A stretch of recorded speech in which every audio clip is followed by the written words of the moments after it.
Hello.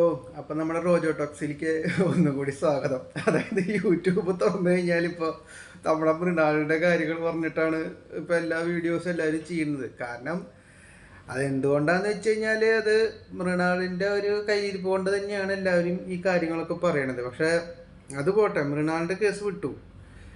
പക്ഷെ ഇപ്പോഴത്തെ പ്രശ്നം എന്താണെന്ന് വെച്ച് കഴിഞ്ഞാൽ നമ്മുടെ അശ്വന്ത് കോക്ക് ഇറങ്ങിയിട്ടുണ്ട്. അശ്വന്ത് കോക്ക് ഇപ്പോൾ സിനിമയുടെ റിവ്യൂ പറച്ചിൽ നിർത്തി. ഇപ്പൊ മൃണാളിനെ സപ്പോർട്ട് ചെയ്യാൻ വേണ്ടിയിട്ടാണ് അശ്വന്ത് കോക്ക് ഇറങ്ങിയേക്കണത്. എൻ്റെ ദൈവമേ, എന്തായാലും മെയിൻ സ്ട്രീം യൂട്യൂബേഴ്സിന് ഒരു പ്രശ്നം വരുമ്പോൾ അവരൊക്കെ ഒറ്റക്കെട്ടായിട്ട് നിൽക്കുന്നുണ്ട്. അതിൽ എന്തൊക്കെ പറഞ്ഞാലും സീക്രട്ട് ഏജന്റ് കറക്റ്റായിട്ട് കാര്യങ്ങൾ ചെയ്യുന്നുണ്ട്. എന്തെങ്കിലുമൊക്കെ ആയിട്ട് കാര്യങ്ങൾ പറയുന്നുണ്ട് സീക്രട്ട് ഏജന്റ്. പക്ഷെ ഈ അശ്വന്ത് കോക്ക് സിനിമ റിവ്യൂ ചെയ്യണ ആള് അതിൻ്റെ ഇടയിൽ വന്നിട്ട് മൃണാളിനെ എങ്ങനെ എങ്ങനെ എന്താ പറയുക, ഇങ്ങനെ പുകഴ്ത്തിയിട്ടുണ്ടല്ലോ. അപ്പം അതിന് നിങ്ങൾ എന്തായാലും വീഡിയോ കാണണം. അപ്പം ഞാൻ ഈ വീഡിയോ കണ്ടതിൻ്റെ വെളിച്ചത്തിലാണ് ഞാൻ ഇത് ചെയ്യണമെന്ന് വിചാരിച്ചത്. കാരണം അതിൽ പറയണത് ഈ അശ്വന്ത് കോക്കിന് എന്താണ് വേണ്ടത് അതാണ് അശ്വന്ത് കോക്ക് ഒരു ഹോട്ടലിൽ നിന്ന് കഴിക്കുള്ളൂ, അതാണ് അശ്വന്ത് കോക്ക് പറയണത്. അശ്വന്ത് കോക്ക് പറയുന്നുണ്ട് മറ്റേ ഈ ടാർപ്പായ വലിച്ചു കെട്ടിയ കടകൾ, അല്ലെങ്കിൽ അവിടെ ഡ്രമ്മിലാണ് വെള്ളം വെച്ചേക്കണേ, ഒരു സോപ്പ് കൊണ്ട് തന്നെ എല്ലാവരും കൈ കഴുകണം. ഇവനൊക്കെ ഇപ്പോഴല്ലേ ഈ മറ്റേ യൂട്യൂബിൽ ഈ സിനിമേനെ കുറിച്ചിട്ട്, അതും അവൻ്റെ റിവ്യൂസ് എന്ന് പറഞ്ഞു കഴിഞ്ഞാൽ നല്ല നല്ല പടങ്ങളെ താഴ്ത്തി കെട്ടിയിട്ട് ചവിട്ടി താഴ്ത്തി ഡീഗ്രേഡ് ചെയ്യണതാണ് മെയിൻ അശ്വന്ത് കോക്കിൻ്റെ പരിപാടി. അവൻ ഈ മറ്റേ പാവപ്പെട്ട ആൾക്കാരെ ഹോട്ടൽ എന്ന് വെച്ച് കഴിഞ്ഞാൽ നമ്മൾ ഈ ഹൈവേയിലും റോഡ് സൈഡിലും ഒക്കെ, അല്ലെങ്കിൽ തന്നെ ഇപ്പോൾ 20 രൂപയ്ക്ക് ഈ ഈ കുടുംബശ്രീയുടെ ചേച്ചിമാർ ഫുഡ് കൊടുക്കുന്ന സ്ഥലങ്ങൾ എത്രയുണ്ട്. ഈ കൊച്ചിയിൽ തന്നെ ഹോട്ടലുണ്ടല്ലോ സമൃദ്ധി, 20 രൂപയ്ക്ക് ചോറ് കിട്ടുന്ന സ്ഥലമുണ്ടല്ലോ. അപ്പോൾ അത് 20 രൂപയ്ക്ക് ചോറും കിട്ടും, സാമ്പാറും കിട്ടും, അതിൻ്റെ ഒപ്പം കൂട്ടുകറിയും കിട്ടും, അച്ചാറും കിട്ടും, എല്ലാ സാധനവും കിട്ടും. മനസ്സിലായി? അപ്പോൾ ഈ അശ്വന്ത് കോക്ക് ഈ ഫ്ലാറ്റിൽ ഇരുന്നിട്ട് ചലിക്കണ പോലെയല്ല, പുറത്തൊക്കെ ഒന്ന് ഇറങ്ങണോ. നിങ്ങൾ ചിലപ്പോൾ KFC അതും ഇതൊക്കെ കഴിക്കണ്ടാവും. സാധാരണക്കാർ ചിലപ്പോൾ ചോദ്യം ചെയ്തൊന്ന് വരും. അതായത് ഒരു 20 രൂപയ്ക്ക് ഒരു ചോറും ഒരു ഒരു 8 രൂപയ്ക്ക് 9 രൂപയ്ക്ക് ഒരു മോരും, അല്ലെങ്കിൽ എന്താ പറയുക, അല്ലെങ്കിൽ കൊണ്ടാട്ടം മുളകിന് ഈ പൈസ, അതിനും എത്ര നന്നായിട്ട് സമൃദ്ധിയിൽ കിട്ടും. അല്ലെങ്കിൽ നമ്മുടെ കേരള സർക്കാരിൻ്റെ എത്രയോ ഇത് മീൻസ് ഈ പഞ്ചായത്തിൻ്റെ സൈഡിലൊക്കെ എത്രയോ യൂണ് കൊടുക്കണ സ്ഥലമുണ്ട്. 20 രൂപയല്ല അവിടെ ഉള്ളൂ. അവിടെ എത്ര കറി അവിടെ നിന്ന് അങ്ങനെ കഴിച്ചിട്ടുണ്ടോ അശ്വന്ത് കോക്ക് ഫുഡ്? ഒന്നും കഴിച്ചിട്ടില്ല. ഈ യൂട്യൂബിൽ ഇരുന്നിട്ട് ഡയലോഗ് അടിച്ചിട്ട് വർത്താനം പറയാൻ അറിയുള്ളൂ. അങ്ങനെ കിടന്ന് മെഴുകിയിട്ട് കാര്യമൊന്നുമില്ല. മനസ്സിലായില്ലേ? അപ്പോൾ പുറത്തേക്ക് ഇറങ്ങാദ്യം. പുറത്തേക്ക് ഇറങ്ങിയിട്ട് സമൂഹത്തിൽ എന്തൊക്കെ നടക്കണത്, അല്ലെങ്കിൽ സമൂഹത്തിൽ എങ്ങനെയൊക്കെ ആൾക്കാർ ജീവിക്കുന്നുണ്ട്, ഏതൊക്കെ രീതിയിൽ ആളുകൾ ഫുഡ് കൊടുക്കുന്നുണ്ട്, മറ്റുള്ള ഹോട്ടലുകാരെങ്ങനെ കൊടുക്കുന്നുണ്ട്, ഇതൊക്കെ അശ്വന്ത് കോക്ക് മനസ്സിലാക്ക്. അശ്വന്ത് കോക്ക് ചിലപ്പോൾ 2 ചിക്കൻ കറി ഓർഡർ ചെയ്തിട്ട് ചിക്കൻ്റെ ഗ്രേവി കൂട്ടാണ്ട് 2 ചിക്കൻ കറിയുടെ പീസ് മാത്രം കഴിച്ചിട്ട് ഇതൊക്കെ ആക്കാനൊക്കെ പറ്റും. പക്ഷെ അതല്ല, ഇവിടെ സാധാരണക്കാരായ ആളുകൾ, പല ആളുകളും ഹോട്ടലിൽ, ഞാൻ എത്രയോ ഹോട്ടലിൽ നിന്ന് ഭക്ഷണം കഴിച്ചിട്ടുണ്ട്. മനസ്സിലായ? എവിടെ നിന്നൊക്കെ, എത്ര സ്ഥലത്തു നിന്ന്. അത് നമ്മൾ ഭക്ഷണം വേസ്റ്റ് ആക്കാനോ അതിനൊന്നും വേണ്ടിയിട്ടൊന്നുമല്ല, നമുക്ക് സമൃദ്ധിയായിട്ട് കഴിക്കാൻ വേണ്ടിയിട്ട്. ഇപ്പോൾ ഈ 40 രൂപയുടെ ഊണ് അല്ലെങ്കിൽ 20 രൂപയുടെ ഊണ് നിങ്ങൾ ചോദിച്ചു കഴിഞ്ഞാൽ ചോറ് പിന്നെയും കിട്ടും. പിന്നെ നിങ്ങൾക്ക് ആവശ്യമുണ്ടെങ്കിൽ അവിടെയും ഉണ്ടല്ലോ കസ്റ്റമൈസ്ഡ് ചെയ്യണ പോലെ, ചിക്കൻ ഫ്രൈ വേണമെങ്കിൽ 30 രൂപ, അല്ലെങ്കിൽ ഫിഷ് ഫ്രൈ വേണമെങ്കിൽ 30 രൂപ, അത് മേടിച്ച് വേണമെങ്കിൽ കഴിക്കാമല്ലോ. അല്ലെങ്കിൽ ചോറ് അല്ലാണ്ട് തന്നെ കിട്ടുമല്ലോ, കൂട്ടുകറി ആയാലും അച്ചാറായാലും കാര്യങ്ങളായാലും. പപ്പടത്തിന് 5 രൂപയുള്ളൂ. അവിടെ എത്രയാണ് പപ്പടത്തിന്? എത്ര? 8 രൂപ 7 രൂപ. AC ഉണ്ടെന്ന് പറഞ്ഞിട്ട് കാര്യമുണ്ടോ? സാധാരണക്കാർ ഭക്ഷണം കഴിക്കാൻ നോക്കിക്കോ. എത്രയോ സാധാരണക്കാർ, അല്ലെങ്കിൽ ഒരു 10,000 രൂപ 20,000 രൂപയൊക്കെ സാലറി കിട്ടുന്ന ആളുകളൊക്കെ ചിലപ്പോൾ ഡെയിലി ഭക്ഷണം, അല്ലെങ്കിൽ നമ്മൾ എന്താ പറയുക, അപ്പോൾ ചിലപ്പോൾ ഈ ഫീൽഡ് വർക്കിനൊക്കെ പോകുന്ന ആൾക്കാരൊക്കെ ആണെങ്കിൽ ഈ ആശ്രയിക്കുന്നതൊക്കെ ഈ സമൃദ്ധി അങ്ങനത്തെ ഉള്ള ഹോട്ടലുകളൊക്കെ തന്നെയാണ്. അല്ലാണ്ട് ഹംഗറി മൃണാളിൽ പോയിട്ട് ഒരു ഒരു കുറച്ച് ചോറും കുറച്ച് മോരും കൂട്ടിയിട്ടാണോ എപ്പോഴും എല്ലാവർക്കും കഴിക്കാൻ പറ്റുമോ? എല്ലാ ദിവസവും ചോറും മോരും കൂട്ടിയിട്ട് എപ്പോഴും കഴിക്കാൻ പറ്റുമോ? അപ്പോൾ ഇതൊക്കെ മനസ്സിലാക്കണം. മൃണാളിന് ആളുകൾ എന്തുകൊണ്ട് പറയണു എന്നുള്ളത് മനസ്സിലാക്കണം. കാരണം മൃണാളിൻ്റെ ഓരോ വീഡിയോസ് ഞാനും ആദ്യം മുതൽ തന്നെ കാണുന്നത്. ഈ മൃണാളിൻ്റെ ആദ്യത്തെ വീഡിയോ UBM എന്ന് പറഞ്ഞ ഒരു ഹോട്ടലുണ്ട്, തമിഴ്നാട്. അവിടെ പോയിട്ട് ഇവൻ്റെ ഒരു ഇതുണ്ടായിരുന്നു. അതിൽ നിന്നാണ് ഈ മൃണാൾ പിടിച്ച് കയറിയത്. അത് കഴിഞ്ഞിട്ട് ഇവൻ സകല ഹോട്ടൽ, അത് തൃശ്ശൂരത്തെ ഭാരത് ഹോട്ടലിൽ വരെ വന്നിട്ട്, ഭാരത് ഹോട്ടൽ ഇത്രയും ടോപ്പ് ഹോട്ടൽ, അവിടെ വരെ വന്നിട്ട് ഇവൻ്റെ ഒരു വീഡിയോ ഒക്കെ എടുക്കുന്നുണ്ട്. അതിൽ ഇവൻ പറയണ കാര്യങ്ങൾ നോക്ക്, മനസ്സിലായി? അപ്പം എത്രയോ നല്ല നല്ല ഹോട്ടൽ ഞാൻ പറയുകയാണെങ്കിൽ ഇഷ്ടപ്രകാരം ഉണ്ട്. ഇവൻ്റെ വീഡിയോസും ആദ്യം മുതൽ എടുത്ത് നോക്കി കഴിഞ്ഞാൽ ഇവൻ പറയണം, എന്നിട്ട് പറയും പോയിന്റ് ബ്ലാങ്കിൽ പറയും. അതായത് അശ്വന്ത് ഗോക്ക് വിചാരിച്ചേക്കണത് അശ്വന്ത് ഗോക്ക് കറക്റ്റ് പറയണ സിനിമയുടെ റിവ്യൂ ആണ് അവൻ്റെ വർത്താനത്തിൽ നിന്ന്. അതായത് എന്താ പറഞ്ഞ അശ്വന്ത് ഗോക്ക് ഫുഡ് വ്ളോഗിങ്ങിലത്തെ ഒരു അശ്വന്ത് ഗോക്കാണ് മൃണാൾ. അതിന് നീ എവിടത്തെ ഇതാ സിനിമയിലത്തെ ഏത് തേങ്ങ നീ ഒരു തേങ്ങയല്ല, നീ എല്ലാ പടത്തിനെയും കുറിച്ച് ഡീഗ്രേഡിങ്ങും പറയും. പിന്നെ അത് പോരാഞ്ഞിട്ട് എന്താ ചെയ്യണമെന്ന് വെച്ച് കഴിഞ്ഞാൽ, അതായത് ശരിക്ക് സിനിമ കാണാനുള്ള ഇത് നിനക്കില്ല. നീ ബ്രൊമാൻസിൻ്റെ റിവ്യൂ പറഞ്ഞത് കണ്ടു, കറക്റ്റ്. ബ്രൊമാൻസിൻ്റെ റിവ്യൂവിൽ ഞാൻ എന്താ പറഞ്ഞത്, ഈ മറ്റേ ആ പയ്യൻ്റെ ആക്ടിങ് അടിപൊളിയാണ്, തേങ്ങയാണ്, ഒരു വെറുപ്പിക്കൽ അഭിനയമായിരുന്നു. ആദ്യം നീ പോയിട്ട് സിനിമ ശരിക്കിരുന്ന് കാണ്, ശരിക്കും സിനിമ ഇരുന്ന് കണ്ടിട്ട് പഠിക്കുക. അത് കഴിഞ്ഞിട്ട് വന്നിട്ട് കിടന്നിങ്ങനെ മെഴുക്. ഈ സാധാരണ എനിക്ക് ഇത് ഇത്രയും ഇതാവാൻ കാരണം, ഈ മറ്റു സാധാരണക്കാരെ ഹോട്ടല് അല്ലെങ്കിൽ അവിടെ റെക്സോണ സോപ്പ് ഉപയോഗിക്കണോ, അല്ലെങ്കിൽ അവർ അവിടെ തുപ്പണു, പിന്നെ വായ കുലുക്കുഴിയാണ്ട് തുപ്പാണ്ട് അത് ഇറക്കാൻ പറ്റുമോ? അതൊരിക്കലും ഹോട്ടലിലൊന്നല്ല തുപ്പണ ആളുകൾക്ക് വാഷ് ചെയ്യണ വാഷ് ബേസിനല്ലേ തുപ്പണത്. നീ ഇപ്പോഴല്ലേ ഈ ഫ്ലാറ്റിൽ ഇരുന്നിട്ട് ഡയലോഗ് അടിച്ചിട്ട് ഇപ്പോൾ വലിയ വർത്തമാനം പറയണേ? അല്ല, പിന്നെ ഒരു കാര്യങ്ങൾ പറയുമ്പോൾ അതിനനുസരിച്ചിട്ട് ഒരു ചിന്താഗതികൾ വേണം, എന്നിട്ട് കോണ്ടസ്റ്റ്. പിന്നെ വേറൊരു കാര്യം പറഞ്ഞാൽ, ഈ മൃണാളിന് ഫുഡിനെ കുറിച്ചിട്ടും ഫുഡിൻ്റെ വില വിവരങ്ങളതിനെ കുറിച്ചിട്ടും ഒന്നും അറിയില്ല എന്നറിയാം. അതായത് ഇപ്പോഴല്ല, ഈ മൃണാൾ മുന്നൊരു ഇത് പറഞ്ഞിട്ടുണ്ടായിരുന്നു, അന്നത്തെ ചിക്കൻ്റെ വിലയാണ് ഇപ്പോഴത്തെ ചിക്കൻ്റെ വില. ഈ ചിക്കൻ്റെ വില എന്ന് പറയണത് ഒരിക്കലും സ്റ്റേബിൾ അല്ല. അതാദ്യം മനസ്സിലാക്കുക. അതിനാദ്യം പുറത്തേക്ക് ഇറങ്ങിയിട്ട് സാധനങ്ങൾ മേടിക്കണം, എന്നാലേ മനസ്സിലാവുള്ളൂ. ചിക്കൻ്റെ വില എപ്പോഴെങ്കിലും നിങ്ങൾക്ക് ഒറ്റ വിലയിൽ നിന്നിട്ടുണ്ട് എപ്പോഴെങ്കിലും? ചിക്കൻ്റെ വില ഡെയിലി അല്ലെങ്കിൽ ഇത് വെച്ചിട്ട് മാറും. ഈ ബീഫിൻ്റെയോ അല്ലെങ്കിൽ പോർക്കിൻ്റെയോ അല്ലെങ്കിൽ മറ്റ് ഇതിൻ്റെ പോലെയല്ല ചിക്കൻ്റെ റേറ്റ്. ചിക്കൻ്റെ റേറ്റിന് വ്യത്യാസം വരും, മീനിൻ്റെ റേറ്റിന് വ്യത്യാസം വരും, മനസ്സിലായില്ലേ? അപ്പോൾ ഇതൊക്കെ നിങ്ങൾ പഠിക്കുക. ആദ്യം കടയിൽ ഇറങ്ങിയിട്ട് കടയിലേക്ക് വീട്ടിൽ നിന്ന് സാധനങ്ങൾ മേടിക്കാൻ മുമ്പേ കടയിൽ ചിക്കൻ്റെ വില എങ്ങനെയൊക്കെ മാറ്റങ്ങൾ വരുന്നുണ്ട് അതൊക്കെ ഒന്ന് നോക്ക്. എന്നിട്ട് ഡയലോഗ് അടിക്കുക. എന്നിട്ട് കോണ്ടസ്റ്റ് അന്ന് അങ്ങനെ പറഞ്ഞു. ചിക്കൻ്റെ വില ആദ്യം മനസ്സിലാക്കേണ്ടത് മൃണാളായാലും അശ്വന്ത് ഗോക്കായാലും മനസ്സിലാക്കേണ്ടത്, ചിക്കൻ്റെ വില ഒരിക്കലും ഇത്ര MRP പ്രൈസിലല്ല, അത് മാറിയിട്ടിരിക്കും. നീ ഏത് ആൾക്കാരോട് വേണമെങ്കിലും ചോദിച്ചോ, സ്റ്റേബിൾ അല്ല ചിക്കൻ്റെ റേറ്റ്, മനസ്സിലായില്ല? അത് ആദ്യം പഠിക്കുക നിങ്ങൾ.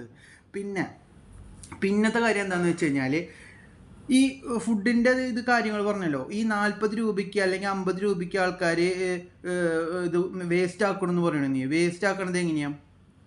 എല്ലാവർക്കും ആഗ്രഹം ഉണ്ടാവില്ല. ചിലപ്പോൾ എല്ലാം കറിയും കൂട്ടിയിട്ട് 40 രൂപയ്ക്ക് എല്ലാവർക്കും കറിയും കൂട്ടി കഴിക്കണമെന്ന് ചിലപ്പോൾ ആഗ്രഹം ഉള്ള ആൾക്കാരുണ്ടാവില്ലേ? ചിലപ്പോൾ നിനക്ക് ആഗ്രഹം ഉണ്ടാവില്ലേ, പക്ഷെ മറ്റുള്ളവർക്ക് അതുപോലെ ആവണമെന്നില്ല. അപ്പോൾ അവർ ചിലപ്പോൾ 40 രൂപയ്ക്ക് എല്ലാ കറി കിട്ടുകയാണെങ്കിൽ അവർ അത് കൂട്ടി കഴിക്കും, മനസ്സിലായില്ലേ? ഈ 40 രൂപയ്ക്ക് ഈ കറി കിട്ടുന്നത്, ഈ സാമ്പാർ ഈ ഇത്ര പോകുന്ന ഈ ഒരു പോർഷനിൽ എന്തോരം കിട്ടും? ഒരു സാധാരണ മനുഷ്യൻ കഴിക്കുമ്പോൾ ഒരു ചോറിൽ അത്യാവശ്യം ഗ്രേവിയൊക്കെ ഒഴിച്ചിട്ട് തന്നെ കഴിക്കാൻ പറ്റുള്ളൂ. അല്ലെങ്കിൽ ഡ്രൈ ആയിട്ട് എല്ലാവർക്കും ഫുഡ് കഴിക്കാൻ പറ്റണമെന്നില്ല. അങ്ങനെയാണെങ്കിൽ വല്ല ചപ്പാത്തിയും റൊട്ടിയും ചായയും മാത്രം കഴിച്ചാൽ പോരാ ഉച്ചയ്ക്ക്. അതുകൊണ്ടല്ലല്ലോ ഇവിടെ ഇവർ 40 രൂപയ്ക്കോ അല്ലെങ്കിൽ 20 രൂപയ്ക്കൊക്കെ ചോറും ഇതൊക്കെ കൊടുക്കുന്നത്. സാധാരണക്കാർക്ക് കഴിക്കാൻ വേണ്ടിയിട്ട് തന്നെ ഈ സമൃദ്ധി ആയില്ല അല്ലെങ്കിൽ മറ്റുള്ള സ്ഥാപനങ്ങളൊക്കെ നടത്തുന്നത്. ഇത് സാധാരണക്കാർക്ക് വന്ന് പറയുകയും ചെയ്യും. ഇത് ഇപ്പം ജസ്റ്റ് ഒരാൾ പോയി, അപ്പോൾ അയാൾ ചിന്തിക്കുക, അപ്പോൾ അയാൾ ഒരു ചിക്കൻ കറി അല്ലെങ്കിൽ മറ്റേ എന്തെങ്കിലും മേടിക്കുമ്പോൾ അത്യാവശ്യം ക്വാണ്ടിറ്റി ഉണ്ടാവണം, കുറച്ച് ഗ്രേവിയൊക്കെ വേണം, അങ്ങനെ ഭക്ഷണം കഴിക്കുക. അല്ലാണ്ട് ചിക്കൻ കറിക്ക് പേരിന് ഒരു ഇത് പറ്റുമോ? അപ്പോൾ ഓരോ കാര്യത്തിനും ഓരോരോ രീതികളുണ്ട്, മനസ്സിലായില്ലേ? അപ്പോൾ നിങ്ങൾക്ക് ചിലപ്പോൾ അത് ഇഷ്ടപ്പെട്ടില്ല എന്ന് വെച്ചിട്ട് എല്ലാവർക്കും അത് ഇതാവണം എന്നൊന്നുമില്ല.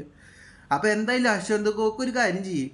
അശ്വന്ത് ഗോക്ക് സിനിമയുടെ പരിപാടി നിർത്തിയിട്ട് അശ്വന്ത് ഗോക്ക് നമ്മുടെ ഇതിലേക്ക് ഇറങ്ങും, നമ്മുടെ ഫുഡ് വ്ളോഗിങ്ങിലേക്ക് ഇറങ്ങും. എന്നിട്ട് അശ്വന്ത് ഗോക്ക് എന്ത് ചെയ്യണമെന്ന് വെച്ചാൽ ഫുഡ് വ്ളോഗിങ് ചെയ്യും.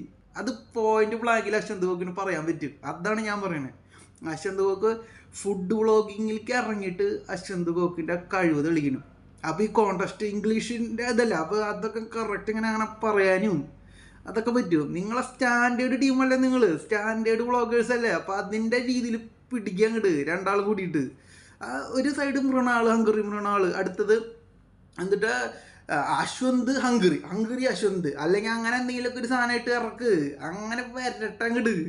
അപ്പോൾ രണ്ടും കിട്ടും പൈസ. അതായത് സിനിമ ഡിഗ്രേഡ് ചെയ്തിട്ടുള്ള അതിൽ നിന്നും നല്ലോണം കിട്ടും, പിന്നെ ഈ ഫുഡിൻ്റെ ഇതിൽ നിന്നും കിട്ടും.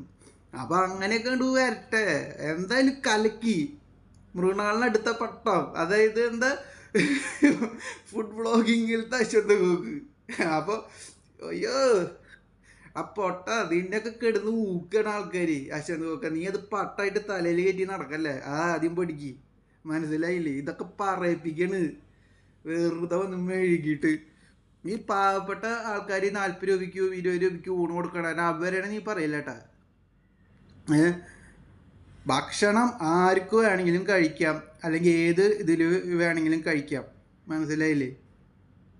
അപ്പോൾ അതൊക്കെ മനസ്സിലാക്കുക, റിയാലിറ്റിയിലേക്ക് വായോ. അല്ലാണ്ട് അവിടെ ഇരുന്നിട്ട് അവരുടെ അവർക്ക് അങ്ങനെ കഴിച്ചാൽ മതിയില്ലേ, ഇങ്ങനെ കഴിച്ചാൽ മതിയില്ലേ. അങ്ങനെ നീ കഴിക്കണ പോലെ എല്ലാവർക്കും കഴിക്കാൻ പറ്റണമെന്നൊന്നും ഇല്ല. മനസ്സിലായില്ലേ?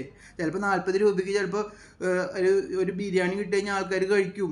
ബിരിയാണി ചിലപ്പോൾ അയാൾ അത്രയും പൈസ എടുക്കേണ്ടതുള്ളൂ, ചിലപ്പോൾ ആ പൈസയ്ക്ക് അയാൾ ഭക്ഷണം കഴിച്ചെന്ന് വരും. എല്ലാവർക്കും ഈ ഹയാത്തിലും താജിലും അല്ലെങ്കിൽ ലാമെറിഡിയിലും പോയിട്ട് ഫുഡ് കഴിക്കാൻ പറ്റില്ലല്ലോ. അപ്പോൾ 40 രൂപയ്ക്കുള്ള ഒരു സാധാരണക്കാരന് ബിരിയാണി 40 രൂപയ്ക്ക് 50 രൂപയ്ക്കോ അല്ലെങ്കിൽ 40 രൂപയ്ക്ക് ഒരു സദ്യ കിട്ടുകയാണെന്നുണ്ടെങ്കിൽ അത് മേടിച്ച് കഴിക്കും. മനസ്സിലായില്ലേ? അപ്പോൾ എന്താന്ന് വെച്ച് കഴിഞ്ഞാൽ, അപ്പോൾ നിങ്ങളൊക്കെ ഒരു കാര്യം ചിന്തിക്കേണ്ടത്, സാധാരണക്കാരെന്ന് പറയുമ്പോൾ അതായത് കുറേ സ്റ്റാൻഡേർഡ് അല്ലെങ്കിൽ അങ്ങനെയുള്ള രീതിയിലൊന്നല്ല. ഹംഗറി മൃണാളിൽ AC ഉണ്ട്. ചിലപ്പോൾ മറ്റുള്ള ഹോട്ടലിൽ ചിലപ്പോൾ ടാർപോളിയും വലിച്ചു കെട്ടി ഹോട്ടലിലും ഷീറ്റിട്ട ഹോട്ടലിലും ചിലപ്പോൾ ഡ്രമ്മിൽ വെള്ളം വെക്കണം. എന്നിട്ട് നീ പറഞ്ഞ കോഴി വേസ്റ്റ് കൊണ്ടുവന്ന് ഡ്രമ്മിൽ വെള്ളം വെക്കണ ഹോട്ടല് അല്ലേ? എൻ്റെ അശ്വന്തുക്കൊക്കെ ഇതൊക്കെ ഉണ്ടല്ലോ. നിങ്ങളൊക്കെ ആൾക്കാരെ ഏത് രീതിയിൽ കാണുന്ന നിങ്ങളുടെ ചിന്താഗതികളാണ് ആദ്യം മാറ്റേണ്ടത്. മനസ്സിലായില്ലേ? കോഴി വേസ്റ്റിൽ കോഴി വേസ്റ്റ് ഇടണ ഡ്രമ്മിൽ വെള്ളം വെച്ച്, പിന്നെ ഒരു സോപ്പ് തന്നെ, ഒരു റെക്സോണ സോപ്പ് തന്നെ എല്ലാവരും ഉപയോഗിച്ചത്. എന്ത് വർത്താനാണ് നിങ്ങളിപ്പോൾ പറയണേ? നിങ്ങൾക്ക് ഈ പണ്ടത്തെ കല്യാണങ്ങൾ കണ്ടിട്ടുണ്ടോ? അവിടെയൊക്കെ ഒരു സോപ്പ് തന്നെ വയ്ക്കുക, ഒരു സോപ്പ് ഒരു തോർത്തും വെച്ചിട്ടുണ്ടാവും. അതിൽ തന്നെ ആൾക്കാർ കൈയും കഴുകുമ്പോൾ അതിൽ തന്നെ കൈ തുടച്ചിട്ടൊക്കെ തന്നെ പോയിരുന്നത്. എൻ്റെ ദൈവമേ, യൂട്യൂബിൽ നിന്ന് കാശ് വരുമ്പോൾ ആൾക്കാർക്ക് ഉണ്ടാവണ ഓരോ മാറ്റങ്ങളേ. ഞാൻ നിങ്ങളതിനെ കുറിച്ചിട്ട് ഈ വീഡിയോ ചെയ്യില്ല എന്ന് വിചാരിച്ചതാണ്. പക്ഷേ നിങ്ങളുടെ അഹങ്കാരം കുറയ്ക്കണം. ഒരു മൃണാളിൻ്റെ ഹോട്ടലിൽ എന്താ ടൊയോട്ട കാറല്ല, ഹോട്ടലിൽ തന്നെ പറയാൻ പഠിക്കുക. ഇതൊന്നും പ്രശ്നങ്ങളൊന്നും ഉണ്ടായിരുന്നില്ല. കാരണം എന്താണെന്ന് വെച്ച് കഴിഞ്ഞാൽ നിങ്ങൾ അഹങ്കാരം കുറയ്ക്കുക. നല്ല രീതിയിൽ എന്താ പറയുക, മറ്റുള്ള ഹോട്ടൽ ആൾക്കാരിനെയൊക്കെ ബഹുമാനിക്കാനും അതൊക്കെ പഠിക്കുക. കുറേ ആളുകളുണ്ട് നല്ല രീതിയിൽ ഹോട്ടലായാലും കാര്യങ്ങളായാലും ഈ ഹൈവേയുടെ സൈഡിലും റോഡ് സൈഡിലും അവരൊക്കെ നടത്തുന്നത് അവരുടെ കുടുംബങ്ങൾ കഴിയാനും അല്ലെങ്കിൽ അങ്ങനത്തെ രീതിയിലേക്കൊക്കെ തന്നെയാണ് അവർ ചെയ്യണേ. അവർ നിങ്ങളുടെ പോലെ പോർഷൻസ് വെച്ചിട്ടൊന്നല്ല. ഇപ്പോൾ കുറച്ച് ചോറ് കഴിച്ചു, പിന്നെ കുറച്ചുകൂടി ചോറ് വേണം ചോദിച്ചു കഴിഞ്ഞാൽ പിന്നെയും ചോറ് കിട്ടും. അല്ല നിങ്ങൾക്കത് മതിയെങ്കിൽ അത് കഴിച്ചിട്ട് അത് ഇങ്ങോട്ട് പോരാം. മനസ്സിലായില്ല? അപ്പോൾ ഇത് വേസ്റ്റ് ആകണമെന്നൊന്നുമില്ല. ആൾക്കാർ ആവശ്യമുണ്ടെങ്കിൽ തന്നെ മേടിക്കുള്ളൂ. മനസ്സിലായില്ലേ? പിന്നെ കറി എത്ര കുറേ ചോറ് ഇട്ടു, അതിൽ കുറച്ച് ഇത്രയും പോകുന്നൊരു പാത്രത്തിൽ കുറച്ച് കറി കൊണ്ട് എങ്ങനെ കഴിക്കുക ആൾ? മെയിനായിട്ട് ആൾക്കാർ കുറച്ച് ചോറ് കഴിക്കണമെങ്കിൽ കുറച്ച് ഗ്രേവിയൊക്കെ വേണം. സാധാരണ മനുഷ്യന്മാർ എൻ്റെ കാര്യം ഞാൻ പറഞ്ഞത്, മറ്റുള്ളത് എനിക്കറിയില്ല. അപ്പോൾ ആൾക്കാർ ഗ്രേവി തന്നെയാണ് ഇമ്പോർട്ടൻറ്റ്, കറി അല്ലെങ്കിൽ സാമ്പാർ. അപ്പോൾ ഇതൊന്നും വേസ്റ്റൊന്നുമല്ല. അതൊക്കെ ഒരു 200-ൽ 199 പേരും ഈ ഇത് പറഞ്ഞ പോലെ ഗ്രേവിയൊക്കെ കൂട്ടിയിട്ട് നന്നായിട്ട് തന്നെ ഊണ് കഴിക്കുക. മനസ്സിലായില്ലേ? അപ്പോൾ അതൊക്കെ ആദ്യം പഠിക്കുക നിങ്ങൾ രണ്ടുപേരും. നിങ്ങൾ അവിടെ ഇരുന്നിട്ട് പറഞ്ഞിട്ട് കാര്യമൊന്നുമില്ല. നിങ്ങൾക്കൊന്നാമത് ശരിക്കും പറഞ്ഞു കഴിഞ്ഞാൽ സമൂഹത്തിൽ എന്തൊക്കെയാണ് നടക്കണം, അല്ലെങ്കിൽ എങ്ങനെയൊക്കെ ആളുകൾ ജീവിക്കുന്നതെന്ന് അറിയില്ല. മനസ്സിലായ? ഞാനൊക്കെ ബാംഗ്ലൂരൊക്കെ വർക്ക് ചെയ്യുന്ന സമയത്ത് അവിടെ നമുക്ക് 30 രൂപയ്ക്ക് അവിടെ കുഷ്ക എന്ന് പറയും. അതൊക്കെ അറിയാം നിങ്ങൾക്ക്? കുഷ്ക എന്ന് പറഞ്ഞു കഴിഞ്ഞാൽ ഈ നമ്മളെ ബിരിയാണി റൈസ്, അതിന് 30 രൂപ. പിന്നെ അതിൻ്റെ ഒപ്പം അവർ ഗ്രേവി തരും. മനസ്സിലായില്ല? അങ്ങനെയൊക്കെ നമ്മൾ കഴിഞ്ഞിട്ടുണ്ട്. അപ്പോൾ നമുക്കറിയാം. ഇപ്പോഴല്ലേ ഇത് എന്നിട്ട് ഹംഗ്രി മൃണാളിനെയും പിന്നെ ഹംഗ്രി മൃണാളിൻ്റെ വേറെ കേസ്, ഒരു ബജ്ജി മേടിച്ച് കഴിഞ്ഞാൽ ചട്നിക്ക് 8 രൂപ. ചട്നിക്ക് സ്ഥലത്താണ് നിങ്ങൾ ഒരു മറ്റേ റോഡ് സൈഡിലുള്ള ഹോട്ടലല്ല, മീൻസ് നമ്മൾ ഈ ചായയൊക്കെ കൊടുക്കണ എണ്ണക്കടിയൊക്കെ കൊടുക്കണ ഹോട്ടലുണ്ടാവില്ലേ, മറ്റേ കായ ബജ്ജി ആയാലും അത് മുട്ട ബജ്ജി അല്ലെങ്കിൽ ഏത് മസാല ബോണ്ട അതൊക്കെ മേടിച്ച് കഴിഞ്ഞാൽ അതിൻ്റെ ഒപ്പം ചട്നി അവർ ഫ്രീ ആയിട്ടാണ് തരുന്നത്. അതിന് വരെ പൈസ മേടിക്കണം. അത് എന്ത് സാധാരണക്കാരെ കട എന്ന് പറഞ്ഞാൽ അതാണ്. പൈസ ഈ ചട്നിക്ക് പൈസ സെപ്പറേറ്റ് മേടിക്കാത്ത, അല്ലെങ്കിൽ എന്നിട്ട് അവിടെ ഒരു കട്ട്ലൈറ്റിൻ്റെ വില എത്ര 25 രൂപയാണ്. അപ്പോൾ ഇതൊക്കെ ബിസിനസ് ചെയ്താണ് വേണ്ടി കുഴപ്പമില്ല, പക്ഷെ തള്ളു നിർത്തിയിട്ട് ബിസിനസ് നന്നായിട്ട് ചെയ്യും. അപ്പോൾ എന്നെക്കൊണ്ട് പറയിപ്പിച്ചതാണ് നിങ്ങൾ.